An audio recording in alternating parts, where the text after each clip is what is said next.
মাত্র একটি ঘোষণায় বিশ্বজুড়ে আতঙ্ক। আজ রাতেই ধ্বংস হতে পারে পুরো একটি সভ্যতা, এমন ভয়ঙ্কর হুমকি দিলেন ডোনাল্ড ট্রাম্প।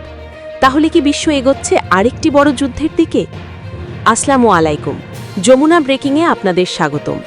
আমি হাজির হয়েছি আজকের সবচেয়ে আলোচিত ও ভয়ঙ্কর আন্তর্জাতিক খবর নিয়ে। মার্কিন রাজনীতির আলোচিত নেতা ডোনাল্ড ট্রাম্প সরাসরি কঠোর হুমকি দিয়েছেন ইরানকে। তিনি স্পষ্টভাবে বলেছেন, যদি পরিস্থিতি তার শর্ত অনুযায়ী না চলে তাহলে ভয়াবহ সামরিক হামলা চালানো হতে পারে। এমনকি তিনি সতর্ক করেছেন একটি পুরো সভ্যতা ধ্বংস হয়ে যেতে পারে।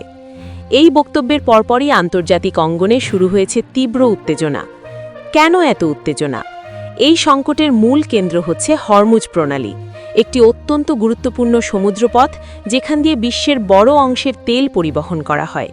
যদি এই পথ বন্ধ হয়ে যায়, বিশ্বজুড়ে তেলের দাম হঠাৎ বেড়ে যাবে, অর্থনীতি বড় ধাক্কা খাবে এবং শুরু হতে পারে বৈশ্বিক সংকট। পরিস্থিতি কতটা ভয়ঙ্কর? বিশেষজ্ঞরা বলছেন, যে কোনো সময় শুরু হতে পারে বড় যুদ্ধ।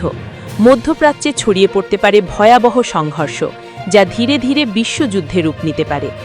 বিশ্বের প্রতিক্রিয়া। এরই মধ্যে ইউনাইটেড নেশনস সহ বিভিন্ন দেশ উদ্বেগ প্রকাশ করেছে। সবাই দ্রুত শান্তিপূর্ণ সমাধানের আহ্বান জানিয়েছে। তাহলে বিশ্ব কি সত্যিই যুদ্ধের দিকে এগোচ্ছে, নাকি শেষ মুহূর্তে থেমে যাবে এই সংঘাত? আপনার মতামত কমেন্টে জানাতে ভুলবেন না। আর এমন দ্রুত ও ভাইরাল আপডেট পেতে সাবস্ক্রাইব করুন যমুনা ব্রেকিং। ধন্যবাদ। এই গুরুত্বপূর্ণ আপডেট জানতে ভিডিওটি শেষ পর্যন্ত দেখুন। আরও আপডেট পেতে সাবস্ক্রাইব করুন যমুনা ব্রেকিং।